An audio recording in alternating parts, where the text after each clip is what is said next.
lugar que é bom pra mim, é onde eu quiser estar.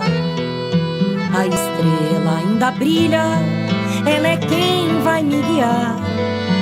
Ser guerreira é minha sina, batalhando pra vencer. Tenho voz pra ser ouvida, tenho sonhos pra viver. Não vão mais conseguir me anular, me calar. Ninguém vai me impedir de cantar e lutar. Seja em casa, no campo, na rua ou na praça. Chega de mordaça, agora eu vou falar. Porque eu sou mulher pra fazer acontecer. Eu sou uma delas, são elas por elas, ocupando os espaços de poder.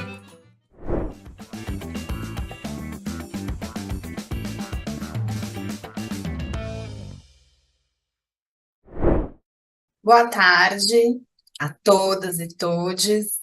Meu nome é Maíra, eu sou advogada criminal e dos direitos das mulheres, e hoje a gente vai conversar um pouco sobre a advocacia feminista. Eu sou filiada ao Partido das Trabalhadoras desde 2009, ingressei no PT, no movimento estudantil, e faço parte do coletivo Bem Viver dentro do PT, e tem uma atuação de defesa dos direitos das mulheres que vem também desde a época da graduação, movimento feminista, organização do 8 de março. Eu sou mãe da Betânia, de 9 anos, e a partir da experiência da maternidade também me aproximei da luta dos direitos sexuais e reprodutivos das mulheres, atuei como doula por 4 anos, vi 13 nenês em 12 nascimentos nascerem, um foi de gêmeos, e com isso também levei minha atuação para a questão da violência obstétrica, que foi meu tema de TCC. Eu preparei para nós hoje uma apresentação para a gente falar um pouco sobre as diferentes dimensões da violência contra a mulher e como se dá a advocacia e a luta por justiça em cada um desses âmbitos. Para começar, esse título, ele já enuncia um pouco do que é a essência da advocacia feminista.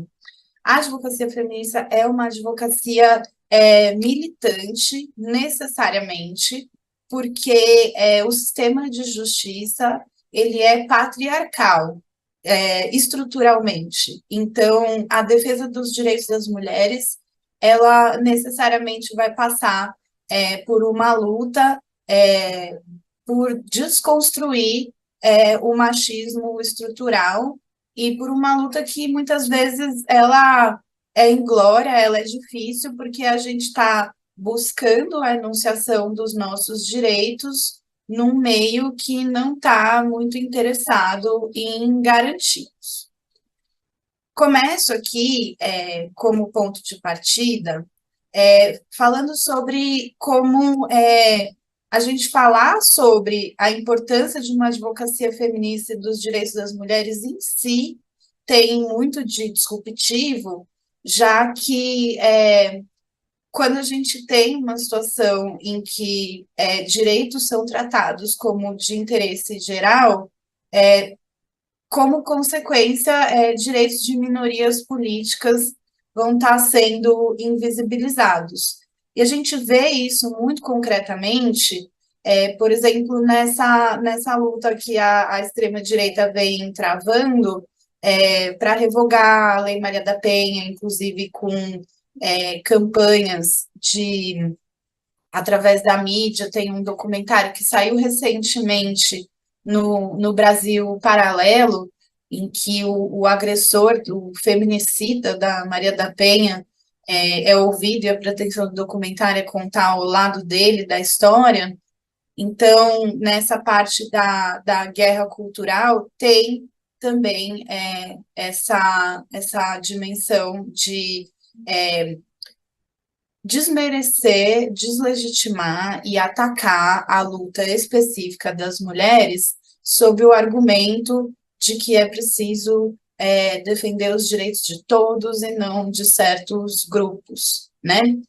E aqui também é importante, eu coloquei o sistema de justiça criminal, mas na verdade é o sistema de justiça como um todo, a justiça burguesa não foi feita nem para nós, nem por nós.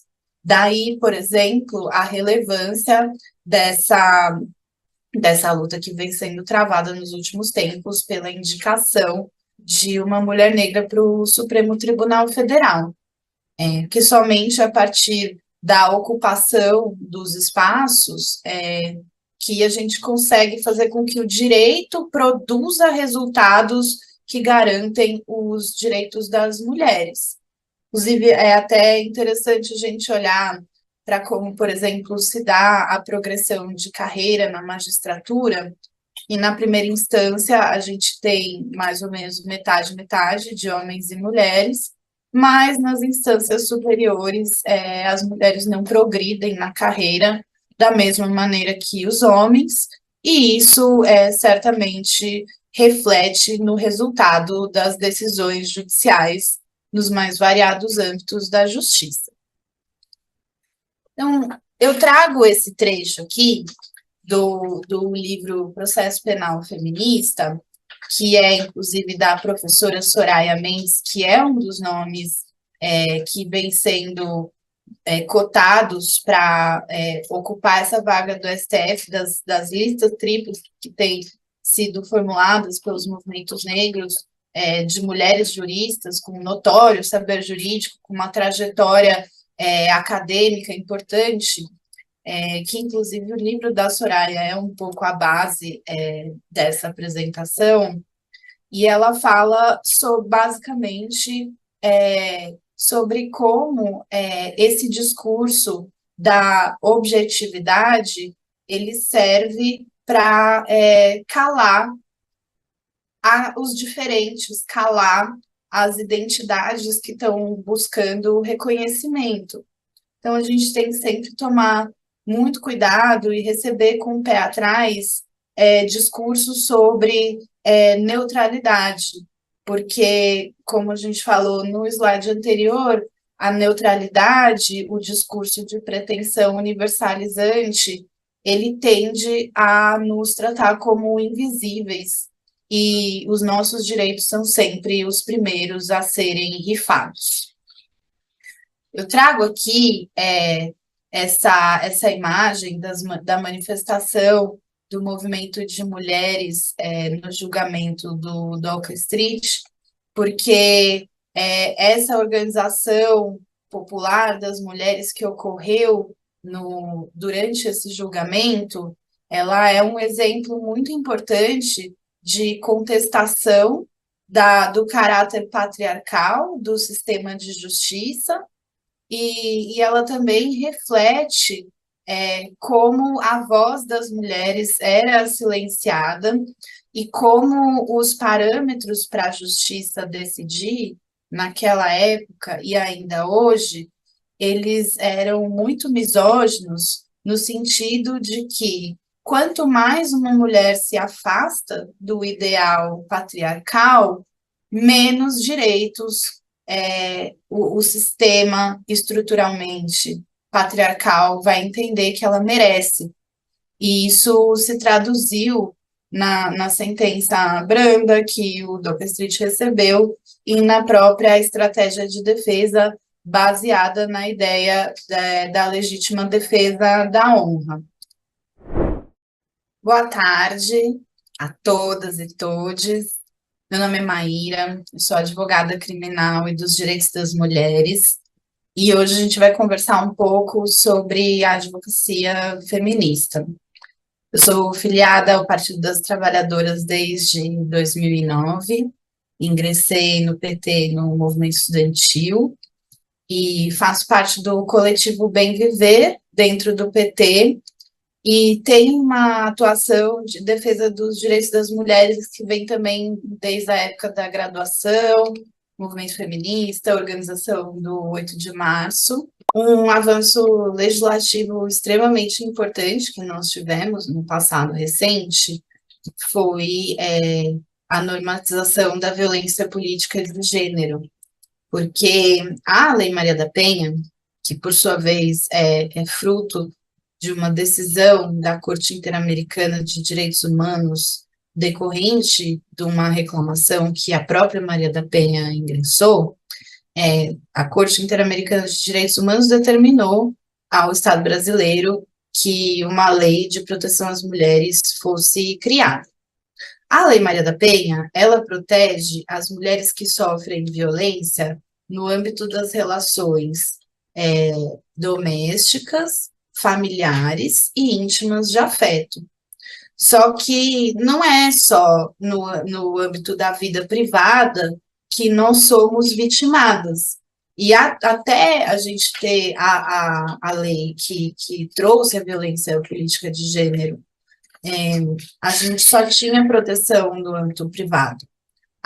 Quando nós saímos para o espaço público, nós estávamos desprotegidas pelo ordenamento jurídico brasileiro.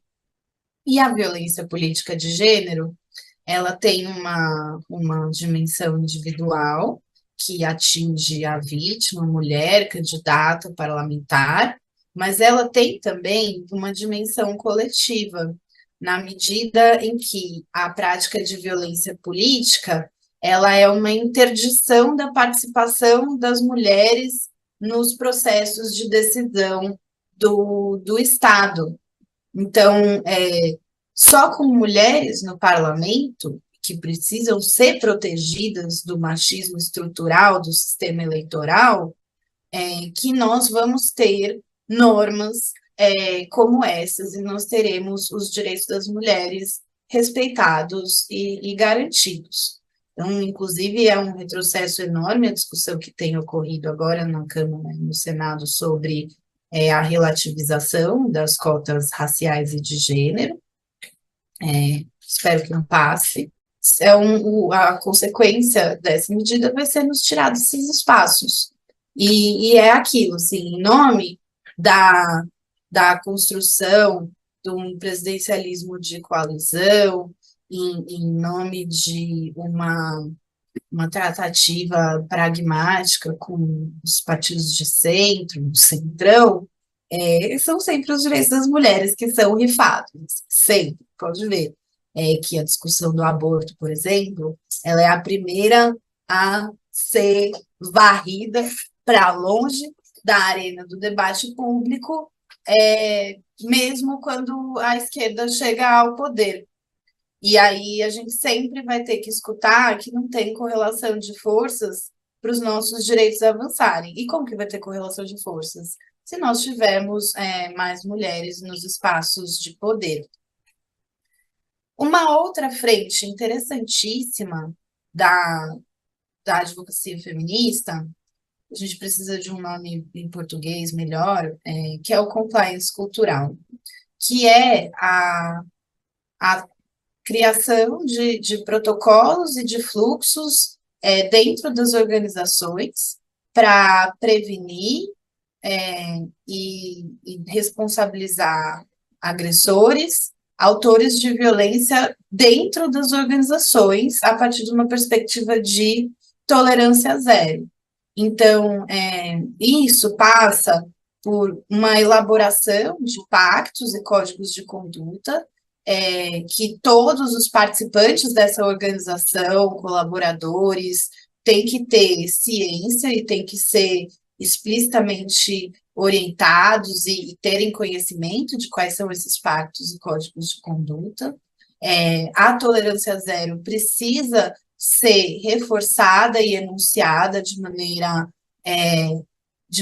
assertiva, e isso se dá através de ações de comunicação interna e externa, e-mail, redes sociais, cartazes, atividades coletivas. A ideia de tolerância zero, ela passa pela premissa de que as organizações precisam ser espaços seguros para as mulheres, para as LGBTQIA+, para os negros e negras, e você não pode sacrificar a permanência das minorias políticas, das identidades estruturalmente oprimidas.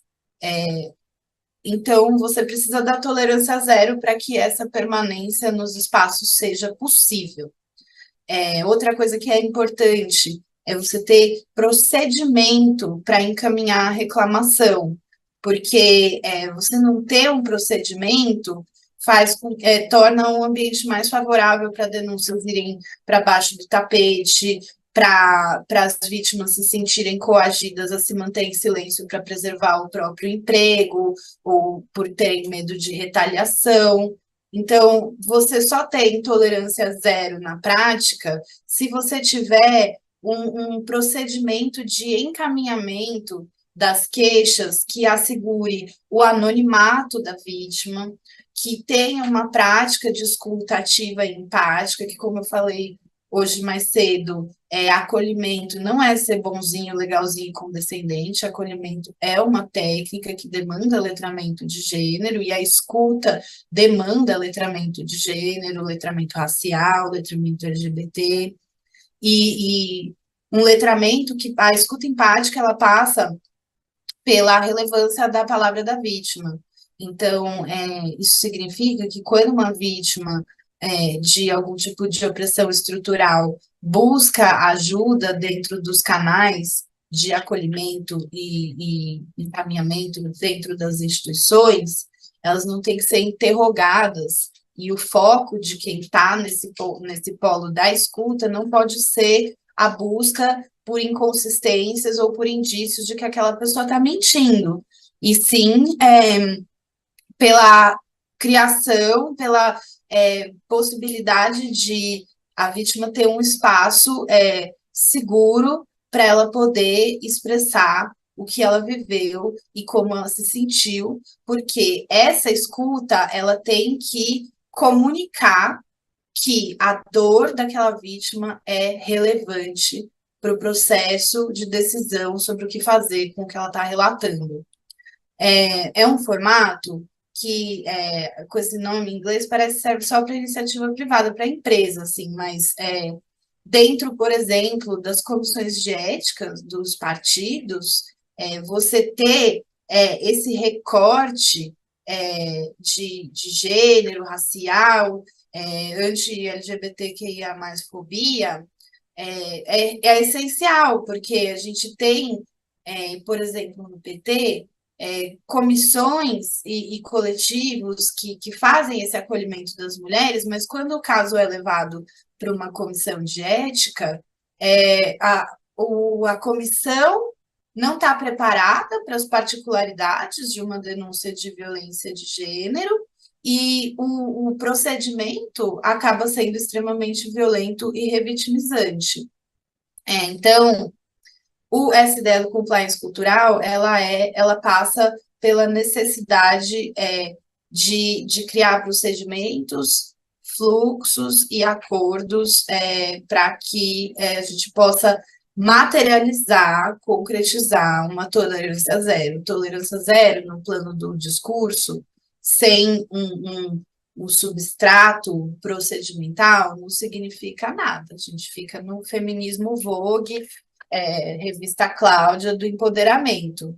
E se a gente não tem um arcabouço procedimental para dar consequência para o que vem do empoderamento, que é a conclusão de que nós não vamos nos sujeitar ao patriarcado.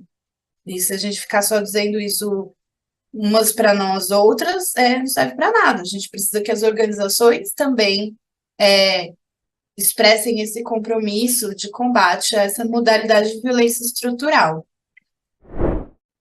Bom, olá a todas e todos. Meu nome é Ivanilda Godoy, eu sou professora de Direito Tributário e Financeiro da Universidade Federal de Viçosa Estou aqui, agradeço primeiramente o convite, né? Estou aqui a convite do programa TV Elas por Elas. Então, eu agradeço essas mulheres, né? Pela minha, por eu estar aqui hoje podendo falar com vocês. Peço desculpas pela minha voz, que ela está um pouco rouca em razão de alguma coisa, gripe, resfriado, sinusite, não sei, que eu estou enfrentando nessa última semana. Espero que isso não atrapalhe nessa nossa conversa, né? Não vou nem chamar de aula, de formação, né? Embora eu tenha sido informada que essa aula vai ficar gravada, vai ser usada para formação política das mulheres, o que eu achei assim, uma ideia genial, um projeto muito bacana. Então, eu espero que a minha voz não atrapalhe, né, no que eu vou querer passar para vocês. Eu espero que eu consiga contribuir um pouquinho. Bom, a proposta de hoje é que eu fale com vocês sobre tributação, desenvolvimento, e mais especificamente como que a tributação poderia colaborar para a diminuição das desigualdades sociais. Então, dentro do meu tema aqui, do meu tempo aqui, eu acho que eu gostaria de começar falando um pouquinho, né, sobre as desigualdades mesmo do nosso Brasil, né? Então, a gente tem assim alguns dados do IPEA, da Oxfam, do MAD, né, o grupo de economistas da Universidade de São Paulo, que eles trazem vários dados, vários números que demonstram numericamente o que a gente muitas vezes vivencia, a gente vê na prática, né, essa grande desigualdade social que nós temos no Brasil. Então, a gente, para termos uma ideia, assim, começando pela renda, né, a gente tem no Brasil cerca de 10% dos mais ricos no Brasil, eles ganham, né, tem renda de quase 59% da renda nacional total. Então, se a gente for pegar a renda nacional brasileira, quase 60% está concentrada nesses 10% mais ricos, né? Ao contrário, os 50% mais pobres da população, esse percentual, eles já ganham 29% menos do que esses 10% mais ricos, né? Com relação ao patrimônio, quando a gente vai falar em riqueza, em patrimônio, não só a renda, ou seja, não só o que se recebe, seja de salários, dividendos, essa discrepância, essa desigualdade, ela se acentua ainda mais, ela fica mais gritante, né? Então, a gente tem, por exemplo, que o 1% mais rico da população, ele possui quase metade da fortuna patrimonial brasileira. Então, assim, o 1%, né? E a metade mais pobre, ela possui menos de 1% da riqueza do país. Então, quando a gente fala nessa desigualdade social do Brasil, a gente tem, pelo menos eu tenho em mente, né, esses números, tanto de renda quanto de riqueza, de patrimônio, né? E aí, quando a gente vai aumentando a lupa, olhando um pouco mais o que representam esses números, a gente vê essa grande desigualdade também de gênero, né? Então, em 2017, saiu um dado de uma pesquisa de que 6%, 6 brasileiros, perdão, não por cento, 6 brasileiros, todos homens e brancos, né? Esses que estão aí no topo da lista. Em 2017, eles concentravam a mesma riqueza que a metade mais pobre da população, ou seja, eles concentravam a mesma riqueza que mais de 100 milhões de pessoas. 6 pessoas concentravam a riqueza que mais de 100 milhões de pessoas juntas, né, teriam o equivalente. Quando a gente fala assim, também nessa questão de desigualdade social, para além de renda, não para além, mas assim, eu acho que está diretamente conectado, a gente pensa no mercado de trabalho. Então, assim, também nesses dados de Oxford, de IPEA, né, são as minhas fontes numéricas, também uma pesquisa internacional do economista francês, Piketty, né, vocês já podem ter ouvido falar. Ele traz também dados dessas desigualdades, mas a Oxfam tem um trabalho fantástico com relação a isso.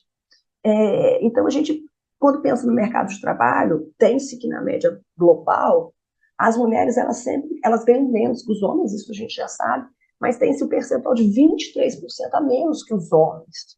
né?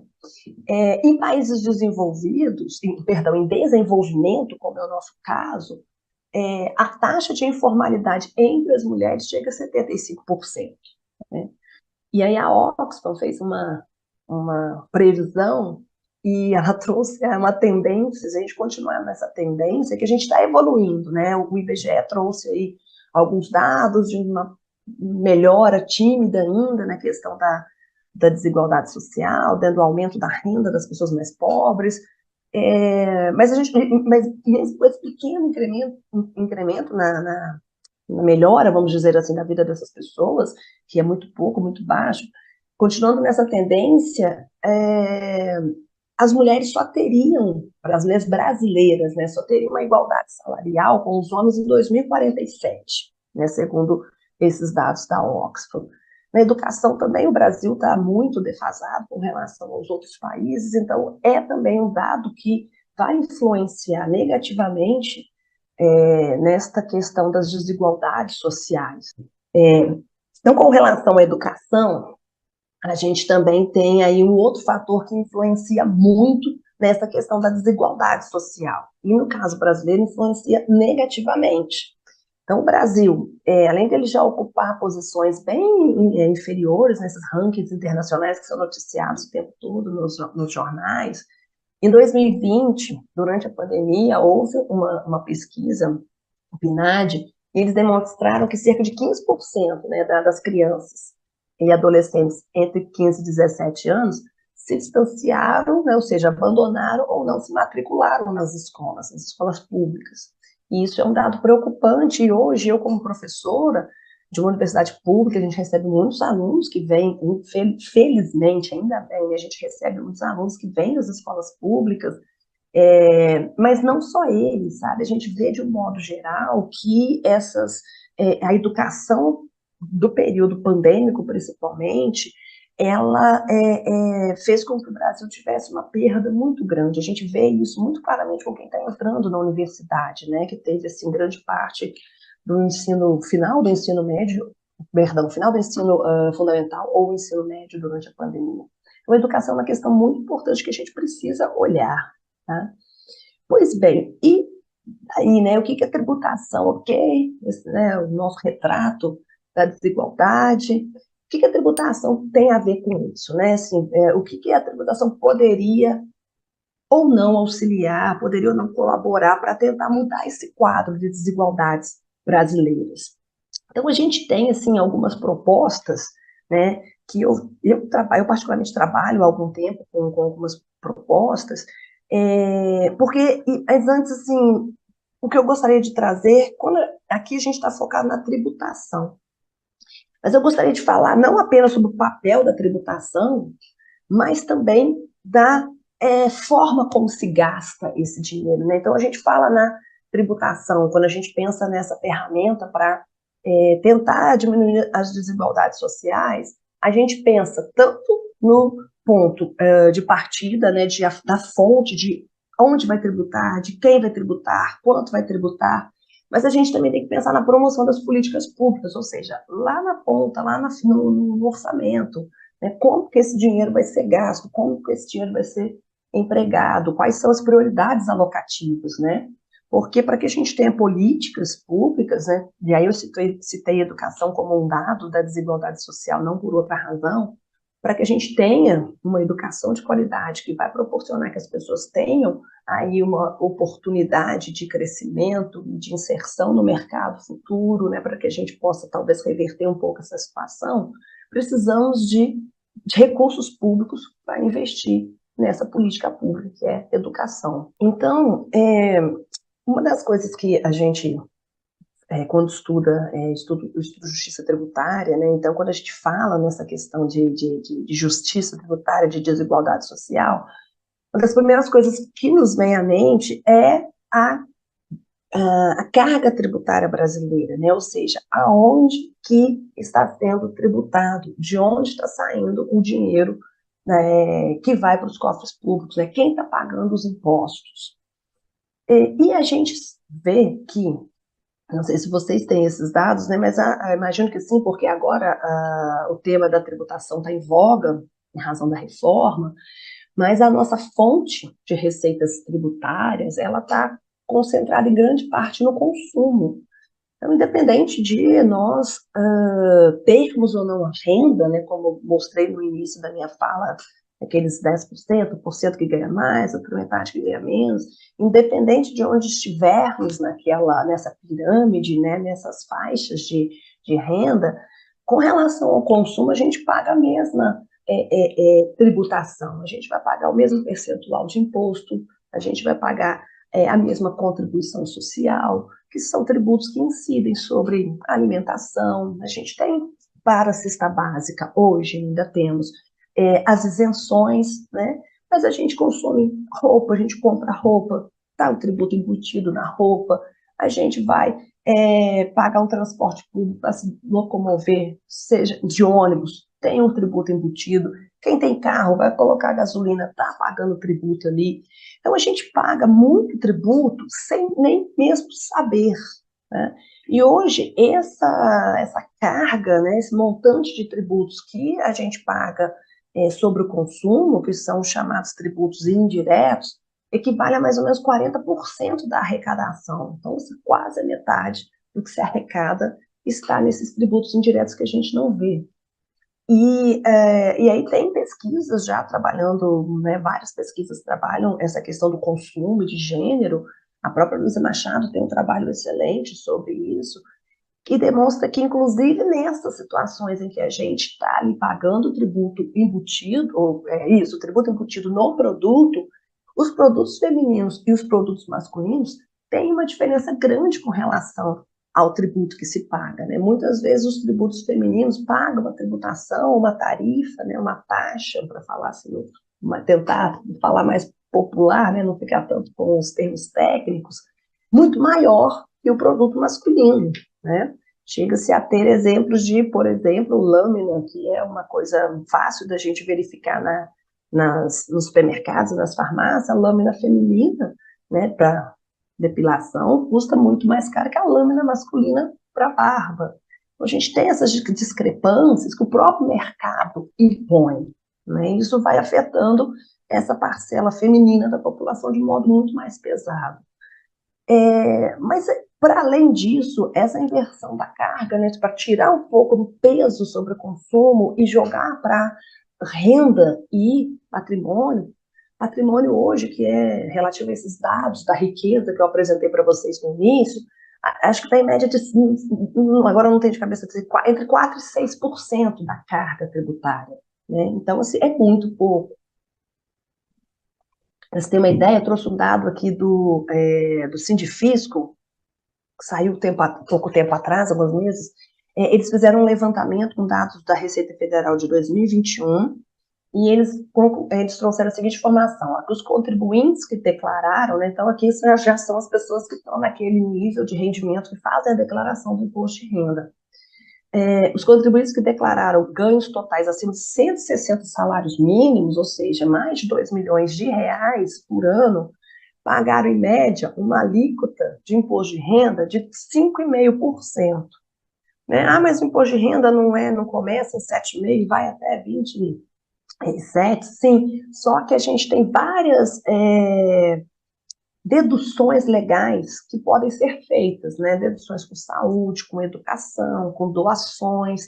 Tem uma isenção que favorece muito essas pessoas que recebem 2 milhões por ano, por exemplo, que são aqueles empresários, aqueles advogados também, né? Aqueles profissionais liberais, médicos, que têm uma renda mais alta, que extraem essa renda das suas empresas, das suas sociedades, porque no Brasil, por enquanto, até hoje, a distribuição dos lucros e dos dividendos dessas sociedades, não só dos empresários, mas também dos profissionais liberais que têm uma formalização societária do seu trabalho, eles não pagam imposto de renda sobre essa retirada, né?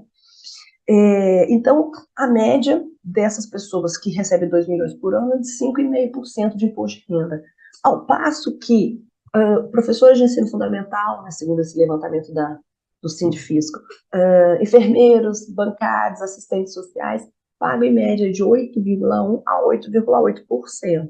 Né? E Essas pessoas são aquelas cuja soma de salários mais rendimentos não ultrapassa 94 mil. Então, a gente está falando aqui de 2 milhões para 94 mil. Então, assim, é uma diferença muito grande de quem paga. Então, a carga tributária, ainda, essa aqui eu estou falando de uma carga sobre imposto de renda, que é o que a gente chama de um tributo direto, que vai incidir diretamente ali sobre a minha renda, que é diferente daquele que incide sobre consumo, que a gente não está vendo, não está sabendo o que está pagando. Então, vocês vejam que ainda nessa tributação que incide diretamente sobre a renda dos mais ricos, ela ainda é muito tímida, né? Então, tem algumas propostas que a gente pode, pensando no direito tributário, levar em consideração.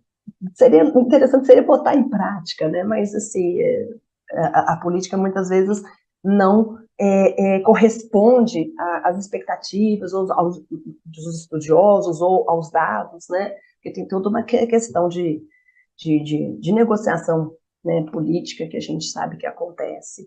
Mas a primeira forma de o direito tributário ajudar a combater, né, essas desigualdades extremas seria recompor mesmo essa tabela do imposto de renda. Tivemos isso recentemente, agora com a medida provisória, que teve aí aumento, que foi convertido em lei, né, que teve esse aumento da faixa de isenção do imposto de renda, mas foi muito tímida, precisava dar uma mexida maior para poder atingir essas pessoas que ganham aí mais de 60 salários mínimos, mais de 40, 60 salários mínimos, né? A tributação sobre lucros e dividendos, que eu comentei com vocês, deveria ser retomada imediatamente essa tributação, e o argumento dos empresários, mas a gente já paga o imposto de renda da pessoa jurídica, então a gente vai pagar 2 vezes. Ok, a gente pode discutir isso aí, não é um argumento muito válido, mas há quem defenda. Mas podemos chegar ao meio termo, olha, a empresa, né, empresa, escritório, hospital, que seja, que não distribuir o lucro, que reinvestir X parte do lucro, aí a lei vai dizer, né, na sua produção, na sua atividade, né, aumentando ali a capacidade de produção, abrindo novos postos de trabalho, tem ali alguma isenção, algum incentivo, né? E se não reinvestisse, distribuir tudo, pagaria uma tributação maior. Enfim, há formas de fazer política tributária pensando na redução dessa desigualdade, né? Bom dia, boa tarde, boa noite para as mulheres que estão nos assistindo. Meu nome é Luísa Machado, eu sou advogada, sou mestra em Direito pelo FMG e pesquiso sobre tributação e desigualdade de gênero e raça. Hoje vou conversar um pouquinho com vocês sobre como o sistema tributário trata as mulheres, trata as pessoas negras, como é essa realidade de discriminação no Brasil, e para a gente pensar um pouco em propostas e alternativas para mudar esse cenário. Começo apresentando brevemente um pouco do que é o nosso sistema tributário, por que a gente paga tributos hoje no Brasil e em todos os sistemas do mundo, em todos os países do mundo. Bom, nós temos especificamente a nossa Constituição de 1988, que é a Constituição Cidadã, que garante diversos direitos. Bom, e para o Estado prestar essas políticas públicas, ele precisa ser financiado. Então, a tributação, ela tem diferentes papéis, mas um papel principal da tributação é financiar o Estado, é prover a arrecadação do Estado. Agora, o Estado precisa arrecadar, mas a gente precisa pensar também de onde, né? De onde o Estado vai arrecadar, de quem o Estado vai arrecadar. Então, a gente sabe que faz parte de todos os sistemas do mundo pagar impostos, pagar tributos, isso financia o Estado, e a gente precisa pensar numa tributação que seja justa. Então, o nosso sistema tributário, a nossa Constituição fez o nosso sistema tributário ser considerado progressivo, ou seja, quem tem mais tem que pagar mais impostos, pagar mais tributos, mas na prática a gente vai ver que não é isso que acontece no Brasil e em diversos países do mundo. Essa segunda tirinha, também da Gazetinha da Guanabara, apresenta esse cenário, assim. Diversas pessoas, especialmente pessoas negras, apontando, está muito caro, está muito alto pagar impostos, e perguntar, não tem de onde mais tirar, eles falam aqui, não tem de onde mais tirar esse dinheiro. E essa garotinha aponta e fala, tem sim, tem que cobrar mais dele, de quem tem mais dinheiro, e que a gente vai ver aqui na apresentação que são hegemonicamente os homens brancos na nossa estrutura de renda. Bom, o que seria esse sistema tributário regressivo e progressivo? Então, como eu falei, o nosso sistema tributário, a nossa Constituição, o nosso modelo de justiça tributária diz que o sistema tem que ser progressivo, baseado na capacidade contributiva, que é quem ganha mais tem que pagar mais. Se a gente tributasse igual todo mundo, a gente sabe que se o tributo fosse 10% para quem ganha R$ 100, é um peso maior do que um tributo de 10% para quem ganha R$ 1 milhão. Essa fatia seria irrisória. Por isso a gente tem essas, por exemplo, do imposto de renda, as alíquotas progressivas, ou seja, conforme a renda vai subindo, a alíquota de imposto, o tanto que se paga, também vai subindo. Então, com o imposto regressivo, quem ganha mais paga uma porcentagem menor de imposto. Com o imposto progressivo, que é o cenário que a gente busca alcançar, quem ganha mais paga uma porcentagem maior de imposto. E isso é um pilar da justiça tributária. Bom, trazendo também aqui em números esse estudo que demonstra o tamanho da discrepância. Então, a gente tem aqui, entre os 10% mais pobres do Brasil, eles pagam cerca de 26,4% de tributos, ou seja, tudo que se ganha, 26,4% é destinado ao pagamento de tributos.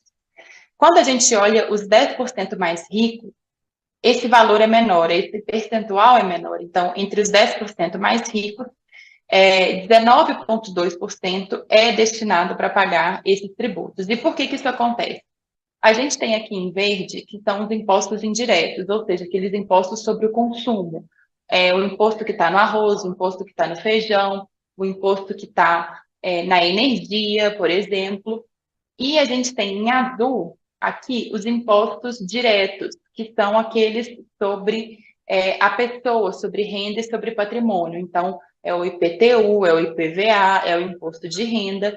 E o que acontece no Brasil é que, apesar da gente ter essa progressividade nos impostos diretos, ou seja, eles vão aumentando ao longo das faixas de renda, dos mais pobres para os mais ricos, eles são pouco progressivos. Então, no Brasil, a gente tributa pouco renda e patrimônio, essa tributação é pouco progressiva, e por isso a gente tem que ela não consegue reverter tamanha regressividade da tributação do consumo, que é essa em verde, que faz com que a maior parte da renda das pessoas mais pobres seja destinada ao pagamento de tributo. Bom, mas a gente já sabe que a tributação brasileira ela é regressiva, que ela cobra mais dos mais pobres, que ela é injusta por isso, mas a gente precisa adicionar alguns elementos nessa discussão.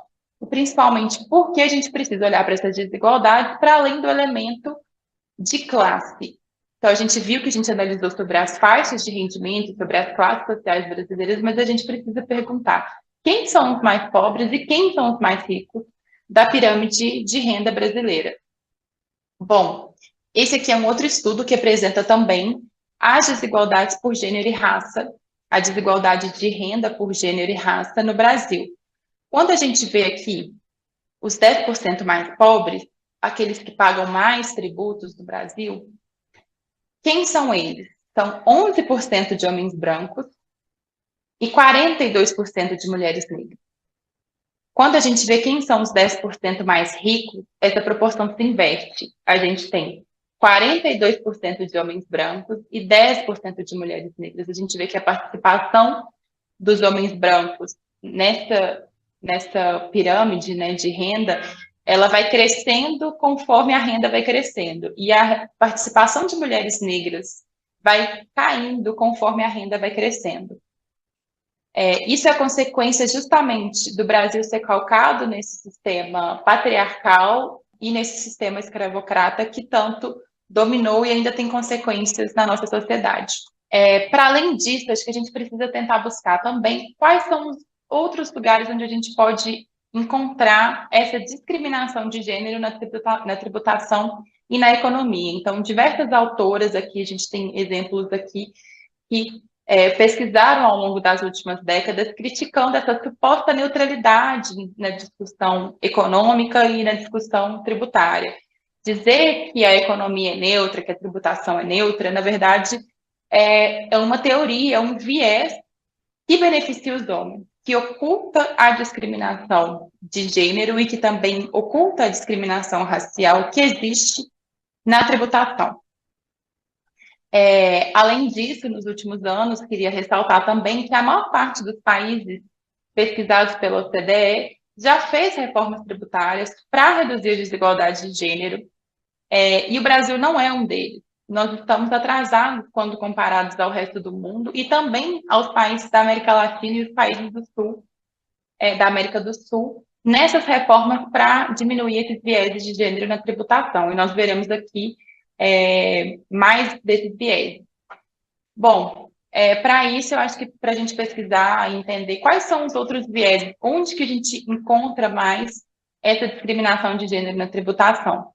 A gente precisa investigar a divisão sexual do trabalho e o trabalho não remunerado que as mulheres desempenham e como que isso está relacionado à tributação.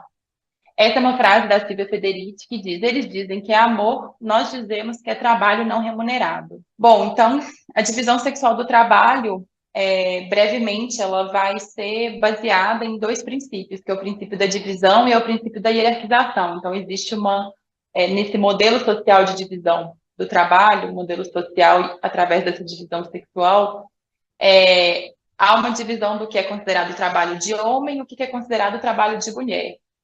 E é uma hierarquização. O trabalho de homem, o trabalho produtivo, remunerado, vale mais do que o trabalho de mulher, que é improdutivo e não é remunerado. Qual que é a consequência disso? Então, as mulheres desempenham cerca de 22 horas semanais em trabalho doméstico e de cuidado, é uma dupla jornada de trabalho, enquanto os homens desempenham apenas 11 horas semanais de trabalho doméstico e de cuidado, ou seja, as mulheres gastam o dobro de horas semanais que os homens. E é importante dizer isso porque existe uma frase também sobre esse tema que é muito interessante, que diz que Marx foi muito feliz em suas análises sobre o capitalismo e sobre a exploração da classe trabalhadora. Mas ele esqueceu de analisar quem forma esses trabalhadores. Os trabalhadores, eles não chegam prontos nas fábricas, prontos para trabalhar. Eles foram cuidados, alguém fez o almoço dele, alguém fez a refeição dele, alguém cuidou dele quando ele estava doente. Alguém pariu e gestou esses trabalhadores. Então, essa enorme quantidade de trabalho que é desempenhado é o que sustenta o capitalismo. São esses trabalhos reprodutivos que sustentam o trabalho produtivo, que sustentam o capitalismo. Acho que é importante a gente fazer esse pequeno adendo sobre o tema. Também mais um pouco de dados sobre isso, né? Essa quantidade enorme de trabalho que as mulheres desempenham, isso tem também uma diferença na questão racial. Então, as mulheres que são pretas ou pardas, as mulheres que são pretas ou pardas gastam 22 horas semanais em trabalho doméstico e de cuidado, enquanto as mulheres brancas 20,7. Para os homens, quase não há diferença entre os homens brancos e os homens negros. Já quando a gente analisa a questão de classe, é onde a gente vê a maior diferença para as mulheres. Então, as mulheres com maiores rendimentos gastam 18 horas semanais, enquanto as mulheres com menores rendimentos gastam 24 horas semanais. Novamente, entre os homens não há diferença. Então, pouco importa se o homem é rico, se ele é pobre, se ele é branco, se ele é negro. Inclusive, como a gente vê aqui, pouco importa se o homem está empregado ou desempregado. Eles continuam trabalhando essa média de 11 horas semanais, enquanto para as mulheres pode passar de 18 para 24 horas semanais. Sempre as mulheres que estão responsabilizadas socialmente por esse trabalho. É importante a gente reiterar que é um trabalho. Bom, qual é a consequência disso e por que a gente está falando disso sobre tributação, né, no tema de tributação? A divisão sexual do trabalho, ela vai ter consequências também nos gastos familiares. Aquele vídeo mostrou um pouco isso. As mulheres, elas são as responsáveis pelo lar e elas também são responsáveis pelos principais gastos dos lares. Quando a gente vê aqui essa tabela, a gente consegue enxergar os lares chefiados por mulheres, eles gastam mais na subsistência, na sobrevivência da família. Eles gastam mais em alimentação, aluguel, água, energia, higiene, saúde, medicamentos. Enquanto os lares chefiados por homens gastam mais em aquisição de veículos, em imóveis, ou seja, em propriedade, em acúmulo de bens. Quando a gente olha esse dado de forma interseccional, analisado por gênero e raça, a gente comparando uma família chefiada por uma mulher negra com uma família chefiada por um homem branco, essa discrepância aumenta. A família chefiada por uma mulher negra gasta 36% mais em alimentação, 40% mais em medicamentos, 76% menos em aquisição de imóvel, casa, e 43% menos em aquisição de veículos do que uma família chefiada por um homem branco. E aí, como que a gente relaciona isso com a tributação? Como a gente viu, o Brasil tributa muito mais o consumo, ou seja, tributa muito mais justamente esses bens que são mais consumidos pelas mulheres, que são alimentação, medicamento, água, energia, do que tributa sobre patrimônio e renda. A tributação aqui com relação isso aqui é a arrecadação do Estado com relação a cada tributo. Ou seja, o Estado pouco arrecada na tributação de patrimônio, pouco arrecada com relação à renda, quando comparado à tributação sobre o consumo. Então, o modelo tributário brasileiro, novamente, ele prejudica as mulheres, especialmente as mulheres negras, porque ele tributa mais o consumo do que a renda e patrimônio. E aí, a pergunta, a tributação brasileira, ela discrimina as mulheres? A gente tem visto alguns indícios que sim. O modelo tributário brasileiro discrimina as mulheres, a regressividade tributária brasileira discrimina as mulheres, isso tudo é acentuado pela questão racial, então tem um efeito maior sobre as mulheres negras. E aí, durante a minha pesquisa, eu pesquisei sobre as alíquotas de alguns produtos, ou seja, qual é o valor, a quantidade de imposto, de tributo que tem determinados produtos. E o resultado é essa discrepância entre os produtos femininos e masculinos. A gente tem aqui primeiro que a tributação sobre pílulas anticoncepcionais e o DIU hormonal é de 30%, enquanto a tributação sobre a camisinha masculina é de 9%, ou seja, é mais que 3 vezes maior a tributação sobre o método contraceptivo feminino do que o masculino. Os absorventes menstruais também têm uma tributação de quase 30%, 27,25%. Quando a gente compara o Viagra, que é um produto ligado à disfunção erétil dos homens, ele é menos tributado que os absorventes femininos, no modelo tributário atual. Os produtos ligados ao trabalho de cuidado, que a gente viu que são desempenhados hegemonicamente pelas mulheres. As pomadas para prevenir assaduras, elas têm uma tributação de 37%, enquanto as ceras automotivas, cera lustra-carro, tem uma tributação menor de 33%.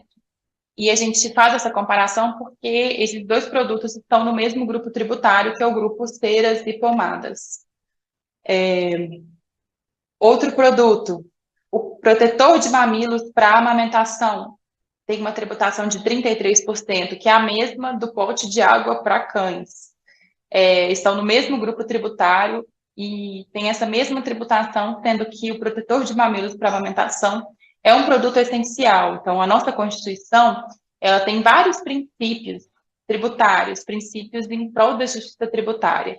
E, além da progressividade, da capacidade contributiva, a gente tem que a tributação do consumo ela deve ser graduada de acordo com a essencialidade do produto, ou seja, quanto mais essencial é um produto, menos ele deve ser tributado. Então, o arroz deve ser menos tributado, o feijão deve ser menos tributado, os absorventes deveriam ser pouco tributados ou não ser tributados. Também o protetor de mamilos para amamentação deveria ser pouco tributado porque é um produto essencial. diferente do pote de água para cães, que, de acordo com a nossa Constituição, não é considerado um produto essencial. Por fim, outra discrepância gigantesca. A bomba de amamentação, ela tem uma tributação de 27%, que é um produto essencial para as mães no processo de amamentação. É uma tributação quase 3 vezes maior do que a bomba para encher pneu de carro. Os dois produtos estão no mesmo grupo tributário, que é o grupo de bombas. A bomba de amamentação é um produto essencial e a bomba para encher pneu de carro não é essencial. E tem uma tributação muito menor. E a gente viu também que homens têm muito mais carro do que as mulheres. As mulheres gastam para sobrevivência, as mulheres gastam para manutenção da família, com produtos ligados ao cuidado, e os homens gastam mais na aquisição de propriedade, de carro, de moto, de casa, e os produtos que eles adquirem têm uma tributação, em geral, menor do que os produtos essenciais que as mulheres adquirem.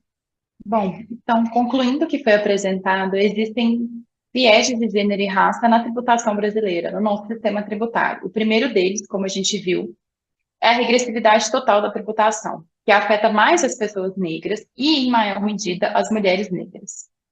Também, o modelo tributário brasileiro também prejudica as mulheres e acentuadamente as mulheres negras, porque onera mais o consumo e pouco tributa renda e patrimônio. Por fim, a gente viu que existe uma discriminação de gênero na tributação sobre os produtos relativos ao cuidado e também os produtos relativos à fisiologia feminina. Bom, e a reforma tributária? A gente está agora tendo a discussão da reforma tributária sobre o consumo e posteriormente sobre a renda, que são as oportunidades da gente reduzir essas desigualdades de renda, gênero e raça.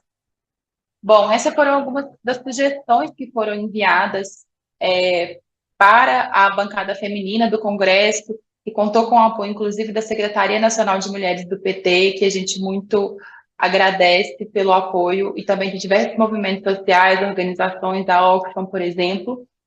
E foram algumas propostas, eu vou destacar algumas. A primeira era a inclusão, dentro dos produtos que podem ter alíquota reduzida ou até alíquota zero, a inclusão dos produtos de higiene menstrual e ligados à economia do cuidado. Infelizmente, os produtos de higiene menstrual foram incluídos na reforma tributária. A gente teve essa vitória, que foi a inclusão. Então, posteriormente, numa legislação complementar, a gente precisa de mobilização, inclusive no Congresso, e temos certeza que os nossos parlamentares e as nossas parlamentares lutarão para que os absorventes menstruais efetivamente sejam incluídos nos produtos que contam com alíquota reduzida ou até alíquota zero, ou seja, os absorventes não terão imposto sobre os absorventes. Outras sugestões que foram feitas e que são importantes para a gente pensar em como reduzir essas discriminações de gênero e raça é pensar nesses critérios, por exemplo. Essa foi uma proposição, essa proposta 2, que toda instituição, majoração ou redução de tributos deveria considerar uma avaliação de impacto sobre gênero e raça. Em temas para serem disciplinados numa legislação ordinária, mas é uma proposição super interessante para que toda política tributária pensasse nos impactos sobre gênero e raça. Também teve essa proposição com relação ao Fundo Nacional de Desenvolvimento Regional, para que esses recursos que vão para os estados e municípios, eles levem em consideração obras de infraestrutura, mas não só obras de infraestrutura em geral, como, por exemplo, estradas, rodovias, mas obras que visem garantir a cobertura integral dos serviços relacionados à economia do cuidado, por exemplo, ações de saúde, educação, creches, abrigos, né, espaços para a população idosa. E esses recursos eles deveriam considerar não só as ações de preservação do meio ambiente, mas também para reduzir as desigualdades de gênero e raça. Então, é uma forma da política fiscal, dos recursos do Estado serem utilizados para infraestrutura relacionada à economia do cuidado, para justamente reduzir esse tempo de trabalho de cuidado que as mulheres desempenham e propiciar com que as mulheres possam ter mais tempo e se inserir de forma mais qualificada no mercado de trabalho formal e remunerado. Bom, Para concluir, a tributação ela não é neutra. As escolhas de quais bases tributar, de o que tributar e quanto tributar, têm impactos específicos sobre mulheres, pessoas negras e suas interseccionalidades. Espero que essa aula tenha sido positiva para vocês. Agradeço o espaço, agradeço a Secretaria Nacional de Mulheres do PT e fico à disposição para tirar dúvidas e continuar o debate. Obrigada.